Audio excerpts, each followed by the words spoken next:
প্রিয় দর্শক, আমি শাহরিয়ার নাজিম জয়, এটিভি ইউএসএতে আপনাদের আমন্ত্রণ জানাচ্ছি। আমার সাথে আজ এক্সক্লুসিভ ইন্টারভিউতে আছেন সামিরা আহমেদ। তিনি নিজে একজন পরিচিত মুখ এখন, এবং তার আরেকটি পরিচয় আছে যেটা সারা বাংলার মানুষ জানে, মহানায়ক সালমান শাহর স্ত্রী, তিনি সাবেক স্ত্রী। আপনি তো এখন একজন বিজনেস উইম্যান, আমি যতদূর জানি আপনি একটি ব্যবসার সাথে জড়িত, নিয়মিত অফিস করেন। তো একজন কর্মজীবী নারী হিসেবে কি ব্যবসায় কেন ইনভলভ হলেন এবং ব্যবসার আনন্দটা কি পাচ্ছেন? এটা একটা সুন্দর প্রশ্ন, কোনোদিন আমাকে কেউ করেনি। আমি আসলে ব্যবসা আজকের থেকে না, আমার আম্মা business woman, she has been working for the last 51 years. আমাদের একটা পুরনো পার্লার আছে চিটাগংয়ে।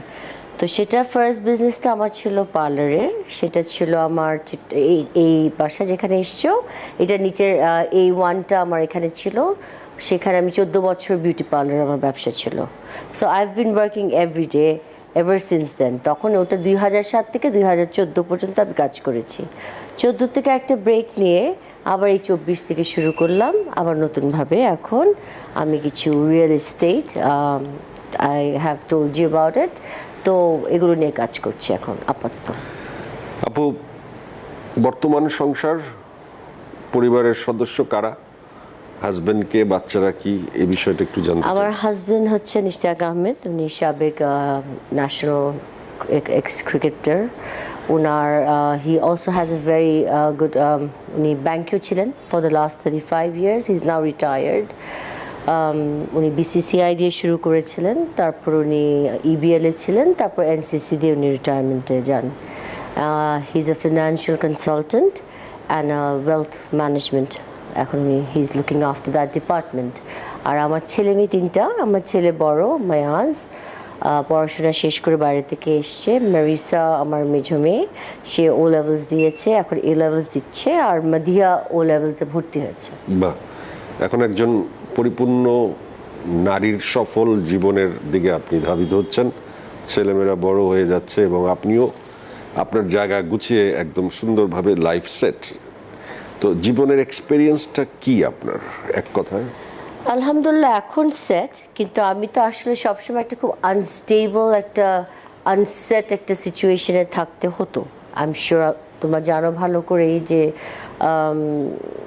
ইমনের যে ব্যাপারটা, ইমনের কারণে, মানে ইমনের কারণে বলবো না, ইমনের জন্য যে ঘটনাটা, আমার এক শাশুড়ি উনি যেভাবে আমাকে ফ্রেম করেছেন, যেভাবে উনি আমাকে ফলস অ্যাকিউজেশনস দিয়েছেন, ওগুলোর কারণে আমি অনেক সময় অনেক কিছুতে অনেক লাইফে অনেক আমার জার্নিটা খুব কষ্টের ছিল। It was a struggle for me, it was a fight within me. It was not a fight with কারোর সাথে যে আমাকে গিয়ে ঝগড়া করতে হচ্ছে সেটা না, কিন্তু সারাটাক্ষণ নিজের ইমোশনাল স্টেবিলিটি রাখা, financial, spiritual is very important. জয় সালমান শাহ একদমই সবার হৃদয়ে গেঁথে যাওয়া একটি নাম।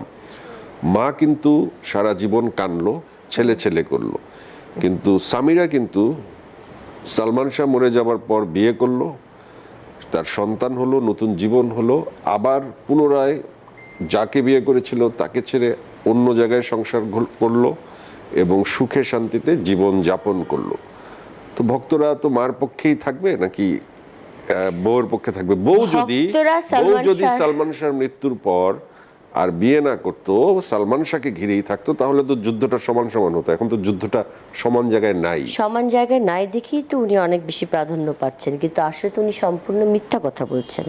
যদি এটা সত্যিকারে দেখা হয়, logically if you have to go by the documents and the papers and the system and legal, আমাদের ল যদি আইনের মধ্যে দিয়ে আপনি যেতে হয়, তাহলে তো সব দিক দিয়ে আমি 100তে 100, কারণ ইট ইজ সুসাইড। কিন্তু আপু, এখানে আমি একটু বলি আপু, এখানে এটা তো একটা আইনি প্রক্রিয়া। হ্যাঁ, সুইসাইড বা এটা মার্ডার, এটা ডিসিশন দেবে কোর্ট। দেওয়া তো হচ্ছে বারবার দেওয়া হচ্ছে বা দেওয়া হোক, কিন্তু কোর্ট দেওয়ার আগেই আপনি বলছেন আত্মহত্যা। এই জায়গায় কি না, কেন আমি এটা বলবো না? না না না না, এখানে তো ব্যাপার আছে। একটা যে জিনিসটা আমি নিজের চোখে দেখেছি, যে জিনিসটা আমার বাসায় হয়েছে, আমার ঘরে, আমার বেডরুমে হয়নি, অন্য একটা বেডরুমে হয়েছে। So I have been almost an eyewitness to it. আপনি যেটা বললেন যে মা আর বউ কখনো একই প্ল্যাটফর্মে আসবে না, মা সবসময় যদি আপনি ওই না, স্যাক্রিফাইসটা ওই করতেন? স্যাক্রিফাইসটা আমি কেন করব? ওই স্যাক্রিফাইসটা কি নীলা চৌধুরী করতো? উনার ইয়াং বয়সে, উনি যদি আমার বয়সে 21 বছরের মেয়ে থাকতো, আপনি কি আমাকে বলতে চান উনি আর বিয়ে করতেন না? উনি যদি আমার জায়গায় হতো, আপনি যে আমাকে ওনার জায়গায় নিচ্ছেন, আপনি ওনাকে আমার জায়গায় আনেন। উনি যদি একটা খারাপ শাশুড়ি হয়, বউকে অত্যাচার করে, বউকে দোষ দিত, ওই বউ কী করতো? এই বাসায় থাকবে। কেন আমি ওনার কাছে ফেরত যাব?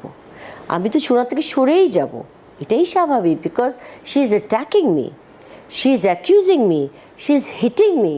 সে আমাকে মারছে, সে আমাকে লাথি দিচ্ছে পা দিয়ে। হ্যাঁ, তো ওই মহিলার কাছে আমি ফেরত যাব? আর সে যে এটাতে বললেন, মা তো মার জায়গায় থাকবে, আমি মার জায়গাটা এখনও মার জায়গায় রাখতে চাই।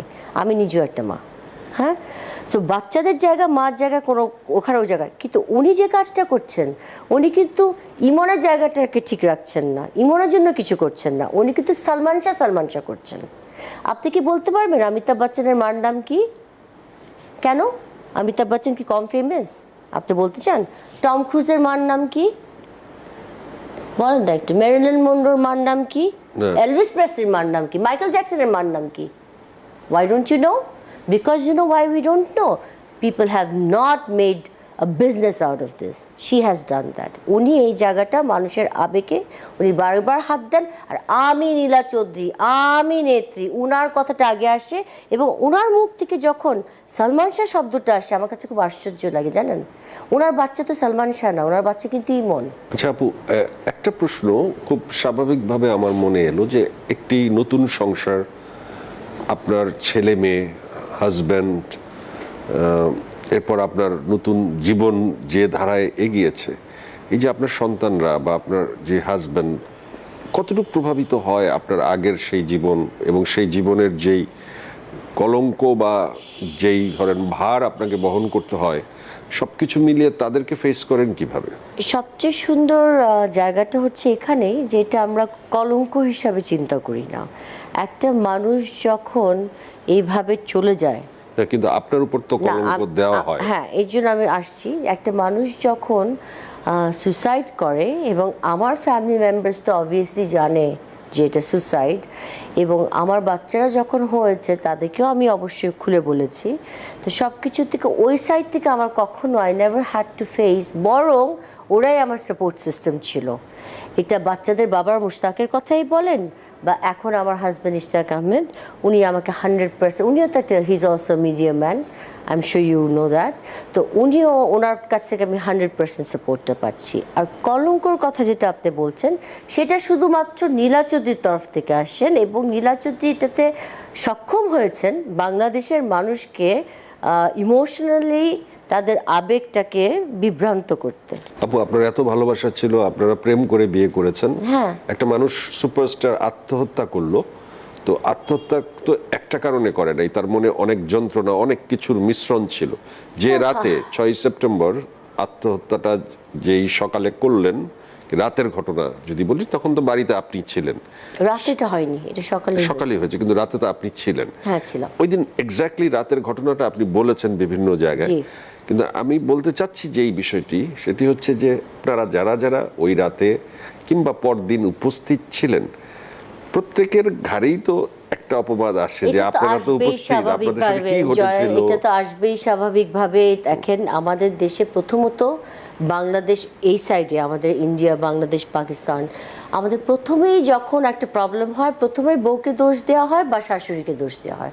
শাশুড়ি বউর মধ্যে যে এই প্রবলেমটা, এটা we need to come out of this firstly, because আমরা কিন্তু উইমেন অফ টুডে, আমরা কেন এই জিনিসটা থেকে এখনো বের হয়ে আসতে পারছি না, আমি ঠিক বুঝতে পারছি না। আসছেন না, বউ শাশুড়ির যুদ্ধ তো আপনাদের জীবন থেকে আরো বেশি এস্টাবলিশ। জয়, কিভাবে বের হব? উনি আমাকে এত বড় একটা অপবাদ দিচ্ছেন। উনি যদি আমাকে নর্মাল কিছু বলতো, যে সামিরা দুষ্টু, সামিরা টাকা নিয়ে গেছে, সামিরা খারাপ, সামিরার সাথে আমি কথা বলবো না, আমার ছেলে ওর জন্য মারা গেছে, আমি কি মাফ করবো না, তাহলে আমি ওনাকে মানাতে যেতাম, বলতাম আম্মা আপনি ভুল বুঝছেন, কেন এরকম করছেন, আপনি পাগলামি করছেন, আপনি ওনাকে আদর করতাম, জড়িয়ে ধরতাম।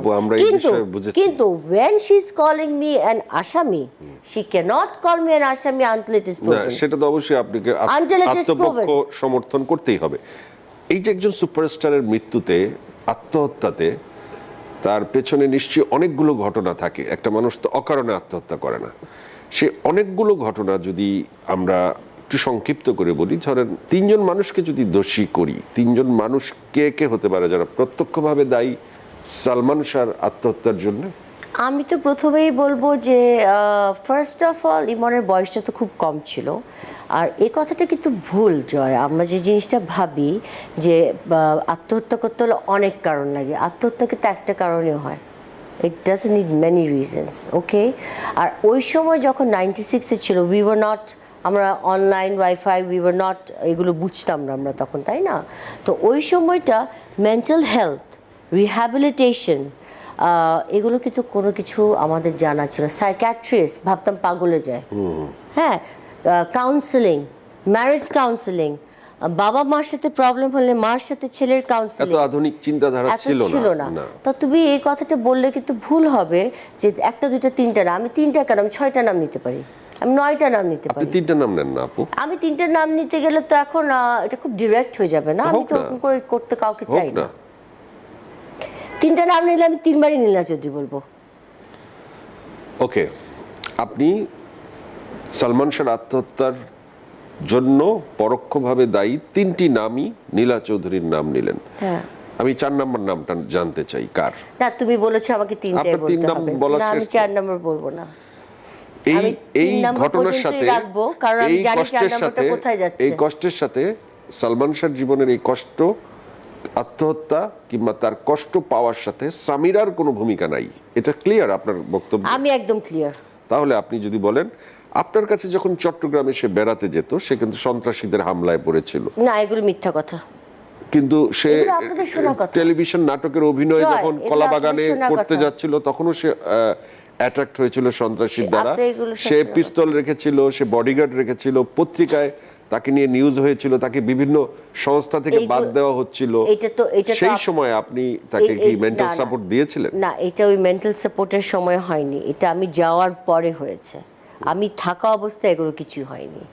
আমি যখন চিটাগং চলে গেলাম, তখন ইমনের পাগলামিগুলো, মানে তার টাইম টেবিল, ইউজুয়ালি কী হতো, শুটিংয়ে যখন যেত ইমনের সাথে আমি যেতাম।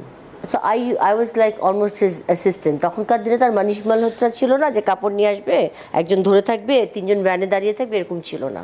আমরা নিজেরাই ঘড়ি এনে, এটা পরো, এটা তোমার কন্টিনিউটি ছবির সাথে, এই বেল পরো, এই সানগ্লাস পরো, না না এটা না, না এটা তো গোল্ডেন, না সিলভারটা, এরকম করে করে আমি ইমনই করতাম, করে কোনো থার্ড পার্সন নাই।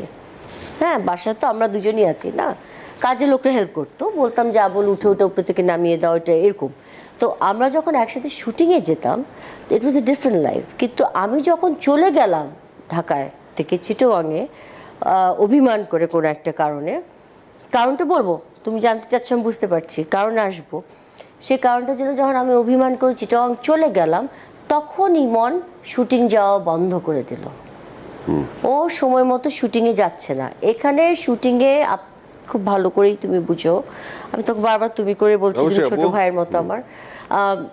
ওখানে শুটিংয়ের স্পটে সব কিছু রেডি করা আছে, কিন্তু নায়ক আসছে না। নায়ক আসার কথা 10টা, 12টা, 2টা, 3টা, 6টার দিকে এসে হাজির হয়ে বলছে যে আমি এখন করবো না শুটিং, বা ও ডিস্টার্ব মাইন্ড ছিল, ও আপসেট ছিল।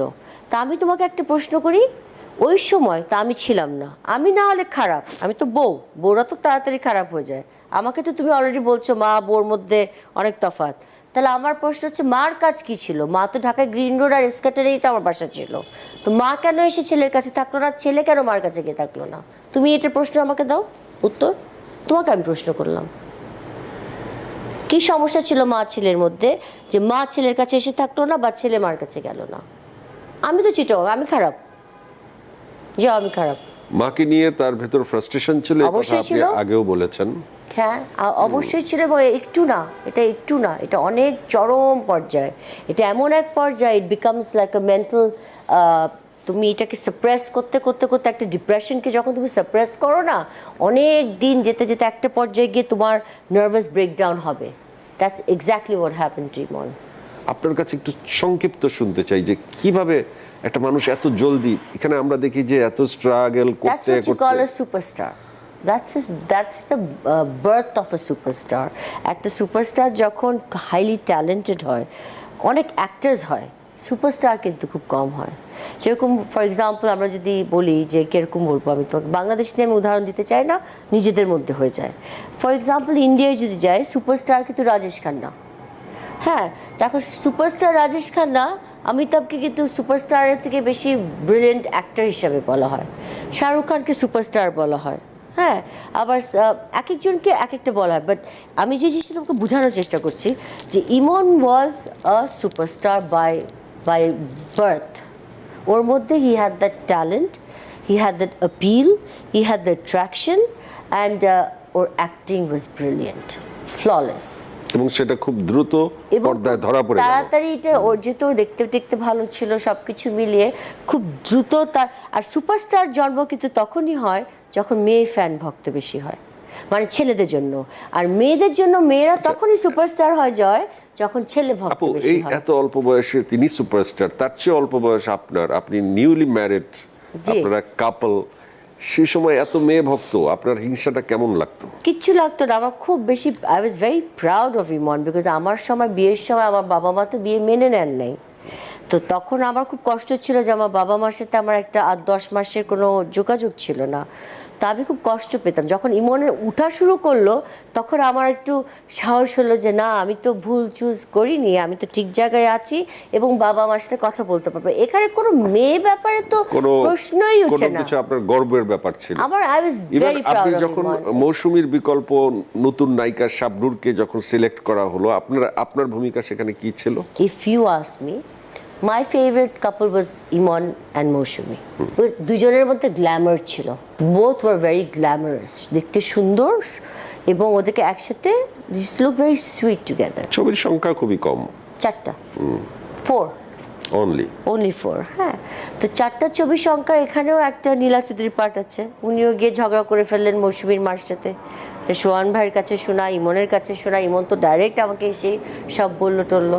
তো যাই হোক, এটা ওটার পর থেকে তো মৌসুমীও ঠিক করলো আর ইমনও সিদ্ধান্ত দুজন মিলেই নিল যে ঠিক আছে, আমাদের যখন ফ্যামিলির মধ্যে লেগে গেছে আমরা আর ছবি একসাথে করব না। তখন মৌসুমী চলে গেল সানির সাথে ছবি করতে, তখন আমরা পড়লাম নায়িকার খুঁজে। তখন এতেশাম আঙ্কেল বেঁচে ছিলেন। এতেশাম আঙ্কেলের হাত ধরে শাবনূরকে আমার শাশুড়ি আমাদের বাসায় নিয়ে আসেন, গ্রিন রোড আমার শ্বশুর বাড়িতে, যেটা ওনাদের ভাড়া বাসা ছিল, ওখানে ওকে নিয়ে আসেন। তখন শাবনূর একটা ছোট্ট একটা মেয়ে, শাবনূর আমার থেকে অনেক ছোট। হ্যাঁ, তো শাবনূর ছোট্ট একটা মেয়ে আসলো, খুব চটপটে চটপটে কথা বলছে না, কোনো খালি হাসে তাকায় চলে গেল। তো ইমন আর আমার পার্সোনালি পছন্দ হয়নি, নীলা চৌধুরীরও পছন্দ হয়নি। ওরা বললো না, কোথায় মানে মৌসুমীর মতো করে গ্রুম করতে সময় লাগবে, ওর গ্ল্যামারটা নাই, এটা ওইটা। তো আমরা কি করলাম, চাঁদনি রাত ছবিটা দেখতে গেলাম, ওর ফার্স্ট রিলিজ যেটা চাঁদনি রাত, সরি। হ্যাঁ, তো ওই ছবিটা দেখতে গেলাম। ছবিটা দেখতে গিয়ে দেখলাম যে মেয়েটা খুব সুন্দর নাচে, শাবনূর ডান্সেস রিয়েলি ওয়েল। হ্যাঁ, তো ওর নাচ দেখে আমরা ভাবলাম যে ইমন তো কিছু প্লাস পয়েন্ট আছে, she can dance better than Moushumi, কিছু একটা মৌসুমী থেকে বেটার আছে। তো ডান্সটা যখন আছে, মেকআপ টেকআপ দিয়ে আমরা গেট আপ টেটআপ দিয়ে লেটস ট্রাই একটা ছবি করি, সেটা হচ্ছে তুমি আমার। ওকে, জহুরুল হকের। জহুরুল হকের তমিজুদ্দিন রিজভি, এটা ডিরেকশন পরে কন্টিনিউ করতে হলো, উনি ইন্তেকাল করেছিলেন হাফে থেকে।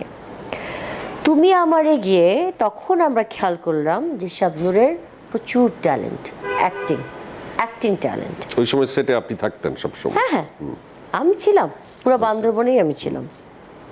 এটাই তো সবচেয়ে মজার কথা, আমি কখনো ইমনকে ছাড়া ছিলাম না। যে কারণে শাবনূর বলেছিল যে সামিরা আমার খুব ভালো বন্ধু। হ্যাঁ, শাবনূর বলেছিল, আমি তোমার ইয়েতেই দেখলাম তো, তুমি আমার ছবিতে প্রথম আমার শাবনূরের সাথে খুব কাছের থেকে শাবনূরকে দেখা। এবং খুব ছোট একটা মেয়ে ছিল, ইনোসেন্ট ছিল, খুব ফুরফুরা একটা প্রজাপতির মতো। তার মানে আমরা একটু যদি সংক্ষিপ্তভাবে আমরা এটার ক্লোজিংটা নিই, যে শাবনূরকে সিলেক্ট করা এবং শাবনূরকে গ্রুমিং করা, দুটোর মধ্যে আপনার ভূমিকা ছিল যথেষ্ট। এটা আপনি শাবনূরকে জিজ্ঞেস করেন না, আমি আপনাকে জিজ্ঞেস করছি। ছিল? আমি তো বলবো ছিল, এখন শাবনূর যদি না বলে। না, শাবনূরের কথা বলবে। শাবনূর তো বলেছে আপনি ভালো বন্ধু, এবং বলেছে সালমান শাহ তাকে পিচ্চি বলে ডাকতো, সে আর সালমান শাহ ভাই বোন। তাকে ঘিরে আপনার সন্দেহ কেন, এবং তাকে ঘিরে আপনার তাকে ঘিরে আমার দাম্পত্য কোনো কলহ সন্দেহ, কেন হয়েছিল? তাকে ঘিরে আমার কোনো দাম্পত্য কলহ নিজের থেকে শুরু হয়নি। তাকে ঘিরে আমার কোনো সমস্যা শুরু হয়নি বাসায়। আমি কখনো ইমনের কোনো কিছু নিয়ে আমি জেলাস ফিল করতাম না। ইমন আমাকে প্রচণ্ড ভালোবেসেছিল এবং he gave me that ground যে আমি তার লাইফের সব কিছু। এই জায়গাটাই ওর মায়ের সমস্যা ছিল এক। আর আমার কোনো সমস্যা ছিল না, কারণ আমি আসছি নায়িকার কাছে আসছি, সবকিছুতে মা কেটে আমি কামিং টু দ্য নায়িকা অলসো, আমি নায়িকার কাছে আসছি। তো ওই গ্রাউন্ডে যখন আমি ওখান থেকে স্ট্রেংথটা পেয়ে গেছিলাম, আমার নায়িকার সাথে কেন সমস্যা হবে? নায়িকার তো আমি তো জেনে শুনে আমি এমন একটা ছেলেকে বিয়ে করেছি যে ছেলেটা নায়কের কাজ করছে। তার হয়তো ছবিটা রিলিজ হয়নি, কিন্তু একদিন তো কেমন তাক রিলিজ হবে। আমি তো জানতাম সেটা, নাকি জানতাম না? জানতেন। হ্যাঁ, তো যদি জেনে থাকি তো সে নায়িকার পিছে নাচবে, গাছের পিছে ঘুরবে, নায়িকার পিছে দৌড়াবে, গান গাবে, অ্যাকশন হবে, ব্যথা পাবে, ইমোশনাল সিন হবে, রোমান্টিক সিন হবে, কাছে যাবে, এগুলো কি আমার জানা নেই? আজকালকার কি অ্যাক্টরদের ওয়াইফ নাই আর কেউ? আর আমরা কি শাহরুখ খান গৌরী দেখি না? তো সব কিছু, এটা কিন্তু ভুল কথা। এটা কিন্তু কোনোভাবে হিংসাটা নিজের থেকে আসে না। এটা কোনো হিংসা ছিল না, এটা কোনো প্রবলেমই ছিল না। এটা শুরু হয়েছে চিত্রালী পেপারে 12ই জুলাই লিখেছিল সালমান শাবনূর বিয়ে করে ফেলেছে। আপনাকে you have to see the fact. আপনি ফ্যাক্ট ছাড়া কথা বললে তো হবে না যে সামিরা এটা হিংসা করে ফেললো বা সামিরা বলে ফেললো। একটা নিউজ আসছে যখন বিয়ে করে ফেলেছিল, তখন আমি ইমনের সাথে অভিমান করে কোনো কথা না বলে আমি চিটং চলে গেছি। আমার ইমনের ঝগড়ার ইয়েটা ছিল, কিন্তু এই জায়গায় আপনার একদম কোনো কিছুই বিশ্বাস মানে হওয়ার তো কথা না যে বন্ডিং ছিল আপনার, আপনি যা বলছেন। না, বিয়ে পর্যন্ত কথা গড়াবার মতো কোনো কথা সহ্য করার মতো ছিল না। একটা ওয়াইফ কখনো, আমি যদি কেউ বলতো যে স্বামীকে 100% চেনে, যে 100% চেনা এক জিনিস, আর 100% আমার হাজবেন্ডের রেপুটেশনটাকে ঠিক রাখা এক জিনিস। যখন আমি নিউজের কথা ইমনকে বলেছি, ইমন আমার সাথে ইমনের একটু আর্গুমেন্ট অবশ্যই হয়েছে। তারপর ইমনকে আমি তাও ঝগড়া করিনি, আমি না ঝগড়া করে আমি চিটাগংয়ে ওকে না বলেই চলে গেছিলাম। তারপর ইমন চিটাগং এসে আমাকে বোঝানোর চেষ্টা করেছে। ইন দ্য মিন টাইম, আপনারা জানেন আমাদের এই সিনেমার জগতে, এই ফর এক্সাম্পল যদি ছোট্ট একটা এক্সাম্পল দিই, আমার উচিত হবে কিনা আমি জানি না, বুবলি অপু, কথা তো শেষ হয় না গল্প। হ্যাঁ, তো ওইভাবে তখনও এটা শেষ হয়নি। তখন হয়তো এত অনলাইন ইয়ে ছিল না, বাট কথা কিন্তু শুনতে হতো। তো একটা ওয়াইফ, আমি কিন্তু নায়িকা না, I am not an actress. আমার কিন্তু এটা ক্যারিয়ার না, আমার হাজবেন্ডের ক্যারিয়ার।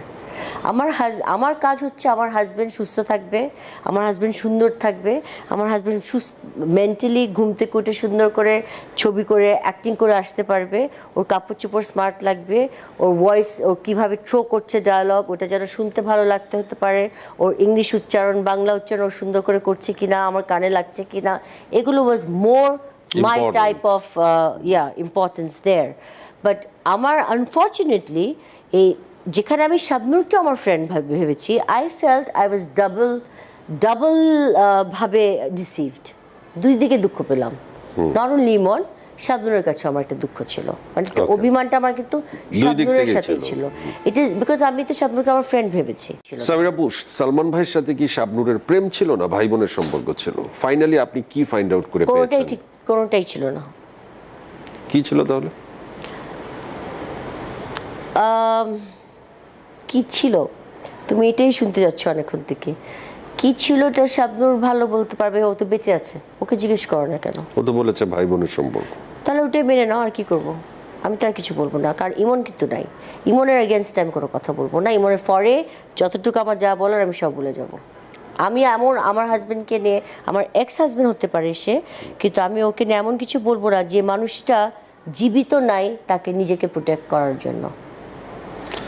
যেদিন সালমান শাহ এত বড় একটা দুর্ঘটনা ঘটিয়ে ফেললেন, আপনি কি ওই দিনকার আপনার উপর দিয়ে বয়ে যাওয়া ঝড়ের কিছু অংশ আমাদের বলবেন? এটা না জয়, একদম বলতে ইচ্ছে করে। এখানে বলতে গেলে I completely loose my track of focus on মানে আদার কোয়েশ্চেন্স, বিকজ এটা তো ইটস সো ইমোশনালি ট্রমাটাইজিং যে এটা, বিকজ আমি চোখে কি দেখেছি না, আমি এটা তোমাকে ব্যাখ্যা করে কোনো ভাষায়, আমার বাসায় কোনো ফ্যান নাই কিন্তু জয়। There's no fan in my house, in my entire house. It gives me trauma. I'm traumatized. কোনো বাসায় গেলেও ফ্যান থাকলে আমি দূরে গিয়ে বসি। It gives me trauma. তো তুমি বুঝতে পারছো যে আমার সময় তোমরা কিন্তু কোনোদিন এই জিনিসটা চিন্তা করছো না যে আমার 21-22 বছরের একটা মেয়ে তার সালমান শাহ মারা যাওয়ার আগের দিন রাত পর্যন্ত আমার নামে একটা বদনাম নেই কেন? ইমন কোনোদিন আমার নামে একটা বদনাম করে গেল না কেন যে আমি হ্যাপি না, আমার বউ পছন্দ না, আমি বউকে ডিভোর্স দিয়ে দিব, আমি শাবনূরকে ভালোবাসি, আমার মা খুব ভালো, কেন এগুলো বলে গেল না? ইমন তো সব জায়গায় সামিরার প্রশংসা করে গেল। যাও সব ইন্টারভিউ দেখো, ইমনের ইন্টারভিউ পড়ো, go through his interview. Salman Shah ভাইয়ের যে সম্পদ বা টাকা পয়সা ছিল তার কোনো অংশ কি আপনি পেয়েছেন? না, আমি নিতে পারি নাই, নিতে চাইও নাই ওই সময়, কিন্তু এখন আমি নিতে চাই। কি আছে যা আপনি নিতে চান? কিছু কিছু জিনিস ছিল যেগুলো আমাকে ও হেভা করেছিল, যেটা গিফটেড, যেটা আমি আইন ইসলামিকভাবে যেটা আমি পাই, যেহেতু আমার কোনো সন্তান ছিল না ওর সাথে, তো ওর সব কিছুর মধ্যে 100%-এর মধ্যে 75% কিন্তু বাবা, মা এবং ভাই পায়, আর 25% আমি পাই। সে 25% আমি দাবি করছি না, আমি চাই না। আমি চাইলে তখনই আমি এটা নিয়ে ফাইট করতে পারতাম, কিন্তু যেগুলো আমাকে হেভা করা ছিল সেগুলো সব যেন আমাকে বুঝিয়ে দেওয়া হয়। আমি সব ভক্তদেরকে দিয়ে দেবো। কে বুঝিয়ে দেবে? ওর মা যে নিয়েছে, তার ওর সাথে কি ভাই কখনো শাহরান। তার সাথে কি কখনো কথা হয়েছে আপনার এই ব্যাপারে? না, ওনার সাথে কি কথা বলার পরিস্থিতি আমার তৈরি হয়েছে কখনো? এই গত 25-30 বছরে হয়নি। কিভাবে হবে? উনি তো আমাকে খালি গালিই দেন, উনি কখন আমাকে নিয়ে ভালো কথা বলেন? ওকে, আপনি সেই হেবা করা জিনিসগুলো চান। জি। তো আপনি যে ভক্তদের কাছে দেবেন, এরকম অনেক ভক্তের নামে আপনি নাকি মামলাও করেছেন, আমি বিরক্ত হয়ে একটাও মামলাও করিনি। আপনি আমাকে একটা মামলা দেখান। বা থ্রেট দিয়েছেন বা No, তাদের উপর বিরক্ত never. প্রকাশ আমি করেছেন? আপনাকে এই মুহূর্তে আপনি যদি সত্যিকারে if you really want to show the truth, তাহলে আপনাকে দেখাতে হবে নীলা চৌধুরী জিডি মামলা। উনি এম এ শফি নামে একটা ভদ্রলোক, উনি একটা ফ্যান। উনি লাস্ট এফডিসিতে লাস্ট 21 কি 22-23 বছর থেকে ইমনের জন্মদিন থেকে শুরু করে ইমনের মৃত্যুবার্ষিকী প্রত্যেকটা ইভেন্ট খুব সুন্দরভাবে বড় বড় ইম্পর্টেন্ট মানুষদেরকে, নায়ক নায়িকা সবাইকে একত্র করে দোয়া মাহফিল করে গান টান বাজনা দিয়ে যেভাবেই হোক ও এই ছেলেটা করে এসছে। এই ছেলেটাকে এই লাস্ট 10 দিন আগে নীলা চৌধুরী জিডি করে দিয়েছে। আমি কেন জিডি করতে যাব? ছোটকু আহমেদ ভাই, হি ইজ আ লেজেন্ড। উনি 70 মৃত্যু নাই ছবি উনি আমাদেরকে উপহার দিয়েছেন। ওই ছবি দেখে কোটি কোটি মানুষ ইমনের জন্য কান্না করেছে। ইমন মারা যাওয়ার এক সপ্তাহ পরের শুক্রবারে, ইমন এক শুক্রবারে এক জুম্মায় মারা গেল। পরের জুম্মায় এই ছবিটা রিলিজ হওয়াতে, হওয়াতে মানুষ পাগলের মতো করে দেখতে গেল এবং সবাই কান্না করলো। ওই ছোটকু সেই ভাইকে, ছবিতেও ফাঁসির দৃশ্য ছিল বা হ্যাঁ ওটা একটা ছিল, জেলখানার ব্যাপার ছিল। হ্যাঁ ওটা স্টোরিটা ওরকম ছিল, হ্যাঁ যে শত্রুর মৃত্যু নাই। তো আসলেই শত্রুর মৃত্যু নেই, আসলেই কিন্তু শত্রুর মৃত্যু নাই জয়, জানেন এই কথাটাই আসছি। দেখো এই ছবিতে ছোটকু ভাই এখন সোহান ভাইয়ের সাথে আমার সাথে 4.5 বছর আগে আমার এই বাসায় এসে আমার থেকে কিছু কিছু স্টোরি নিয়ে গেছে, বলেছে আমরা ইমনকে নিয়ে একটা ট্রিবিউট করব। আমার শুরু হয়েছে এই সালমান শাহকে তৈরি করেছি, আমি একটা শেষ বয়স, আমার ব্রেন স্ট্রোক হয়ে গেছে। সোহান ভাই আমাকে বলছে গল্প করে যে আমার ব্রেন স্ট্রোক হয়ে গেছে, ছোটকু ভাইকে নিয়ে এসছি সামিরা, আমাদেরকে একটু তোমাদের, আমি তো জানি তোমাদের লাভ স্টোরিটা অনেক বেশি রোম্যান্টিক ছিল, ইমন অনেক পাগলামি করতো তোমার জন্য, ছোট ছোট গল্প যেগুলো ছিল ওগুলো তুমি আমাকে একটু ভেঙে বলো, আমাকে তুমি স্ক্রিপ্টটা তৈরি করে দাও। তো আমি তো স্ক্রিপ্ট রাইটার না, বাট আমি আপনাকে ঘটনাগুলো বলতে পারি, আপনি আমাকে you can keep me on record. তো ওনারা ওইভাবে আমাকে রেকর্ড করে ওনারা নিয়ে গেছেন। এটা 4.5 বছর আগের কথা। এখন সোহান ভাই নাই, আল্লাহ ওনাকে বেশ নসিব করুক, উনি মারা গেছেন। ছোটকু ভাই এটা মনে হয় 6 সেপ্টেম্বরে কোনো একটা টিভি অনুষ্ঠানে বা ওনার ফেসবুকে কোনো এক জায়গায় ওনার ইচ্ছাটা প্রকাশ করেছে যে উনি ছবিটা করবেন। নীলা চৌধুরী তো ছোটকু ভাইকে ফোন করে যা ইচ্ছা তা বলেছেন। ছোটকু ভাই তো এখন করবেন না, উনি গতকালকে বড় করে নিউজ করে বলেছেন যে উনি এই ছবিটা আর করবেন না। ওকে আপু, আমরা তো অনেক কথা বলে সব ফেললাম। কথায় তো বাধা উনি দিচ্ছেন। আপনি তো বললেন আমি ফ্যানকে আমি বললাম। কিন্তু কিছুই বলি নাই আপু, না আমি আপনি আপনাকে বললেন জয়, প্রশ্ন আপনি তো করেছি। বললেন আমি ফ্যানের পক্ষে। আমি যদি কেস করতাম তাহলে আমার নামে একটা বাজে কথা আসতো না। এই ক্লিয়ার আপনি করলেন, এটা অনেক ভালো। আপু, আমরা সালমান শাহকে নিয়ে অনেক তথ্যই আপনার কাছ থেকে জানলাম। তার আগে আপনার পার্সোনাল লাইফ নিয়ে জেনেছি, আপনার এখনকার ক্যারিয়ার নিয়ে জেনেছি।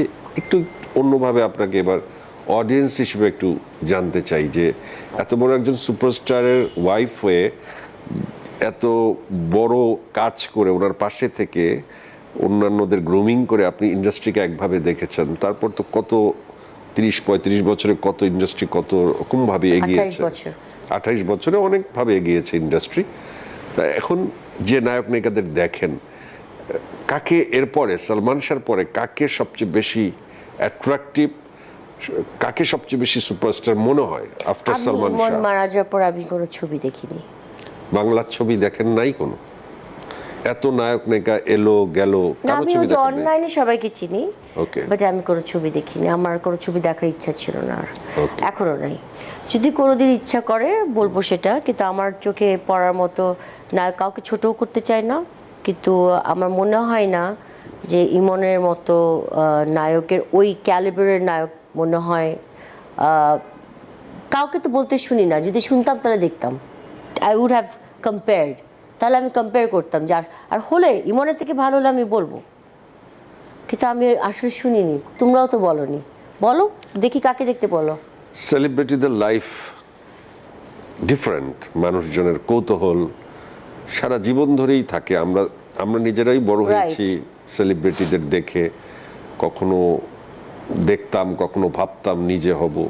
এই জীবনটা আসলে আপনি আমার চেয়ে বেশি কাছ থেকে দেখেছেন। সেলিব্রিটি আসলে কি আপু, এই ঘোরটা কি? আমি যদি তোমাকে বড় সত্যি করে একদম প্রথম থেকে শুরু করি, আমার বাবা ছিলেন বাংলাদেশ ক্রিকেট টিমের প্রথম ক্যাপ্টেন, ন্যাশনাল ক্যাপ্টেন। আমি কিন্তু ইমরান খান, সুনীল গাভাস্কার, কপিল দেবকে কাছে থেকে দেখে বড় হয়েছি।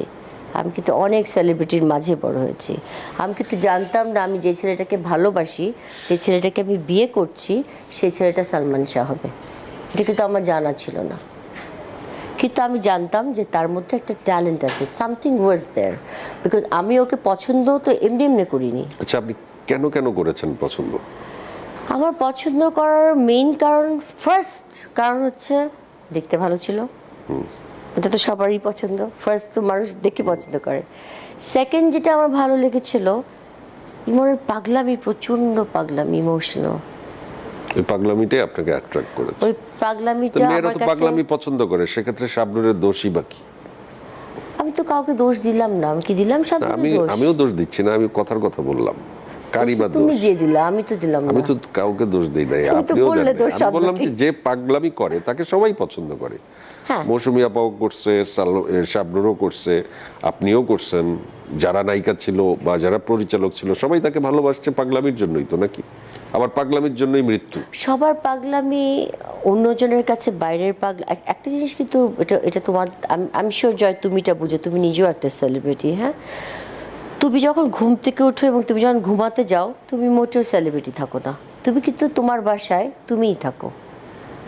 তোমার বাজার করতে হবে, তোমার বাচ্চাকে স্কুলে উঠাতে হবে, তোমার মায়ের শরীর খারাপ হলে তোমাকে দেখতে হবে, তোমার ওয়াইফের কিছু লাগলে তোমাকে জানতে হবে, তোমার নিজের ভালো লাগতে না পারে, আজকে আজকে তোমার শরীর খারাপ লাগছে, ঘুমাতে ইচ্ছা করতে পারে, তোমার কিচ্ছু করবো না, আজকে ঘুমাবো। তো তুমিও তো একটা মানুষ, প্রতিটা সেলিব্রিটি কিন্তু মানুষ, সেলিব্রিটি কিন্তু ধোয়া, মানে আমরা বলি না যে ধরতে পারবো না, ছুতে পারবো না, ইটস নট লাইক দ্যাট। তো এই জায়গাটা কিন্তু ইমনও কিন্তু একটা মানুষই ছিল না, ও তো একটা 24 বছরের, মানে ও 19 তারিখে 25 হতো, ও 24 বছরের একটা ইয়াং ছেলে ছিল। He was highly sentimental, he was highly, মানে আমি কিভাবে বলবো, যদি কোনোভাবে আমরা ইমনকে হেল্প করতে চাই তো আমরা আসলে কেউ বুঝতে পারিনি। তোমরা যে কথাটা বলো, তীরটা খালি আমার দিকে দাও, একটা আঙ্গুল আমার দিকে আসলে 4টা আঙ্গুল কিন্তু পিছের দিকে যায়।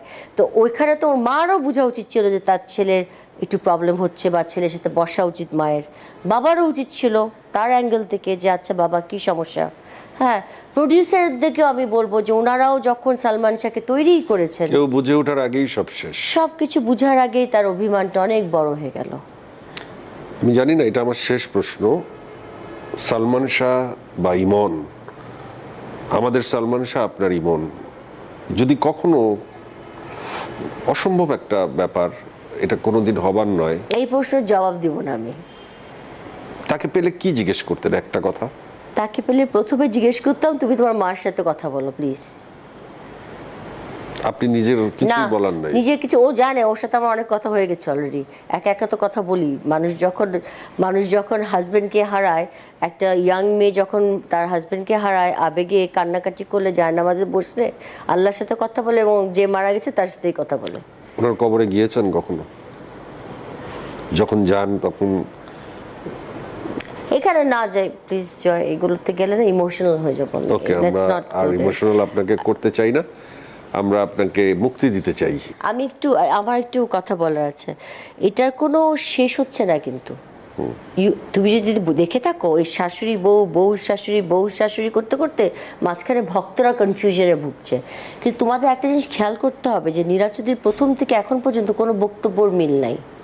হ্যাঁ, উনি একবার বলছে আমি মারি, একবার বলছে আজিজ মোহাম্মদ ভাই মেরেছে, একবার বলছে ডন মেরেছে, একবার বলছে আমার মা মেরেছে, আমার মা, একবার বলছে আমার বাবা আসামি, একবার বলছে যে রুবি সুলতানা কি জানি বলছে। তারপর সে আবার বললো এখন লাস্ট তার যে ভিডিও, যেটা থেকে আমি শুরু করলাম ইন্টারভিউ দেওয়া, and I will not stop anymore, I will not allow Neeraj Chowdhury to talk. I am sorry, ওনাকে আমি আর এক শাশুড়ি হিসাবে রেসপেক্ট দিতে পারছি না।